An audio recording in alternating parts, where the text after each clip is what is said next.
సీసెల్స్లో ప్రధాని మోదీ పర్యటన రెండో రోజు కొనసాగుతుంది. స్టేట్ హౌస్లో ప్రధాని మోదీ గౌరవ వందనం స్వీకరించారు. ఈ సందర్భంగా మోదీ సీసెల్స్ అధ్యక్షుడు ప్యాట్రిక్ హెన్రీతో పలు అంశాలపై చర్చించారు.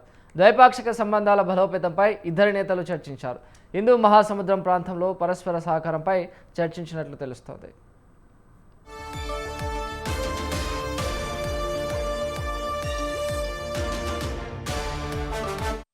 సీసెల్స్ అధ్యక్షుడి ఆహ్వానం మేరకు ప్రధాని ఆ దేశంలో పర్యటిస్తున్నారు. ఆఫ్రికా తీరంలో ఉన్న ద్వీప సమూహమే ఈ సీసెల్స్ దేశం.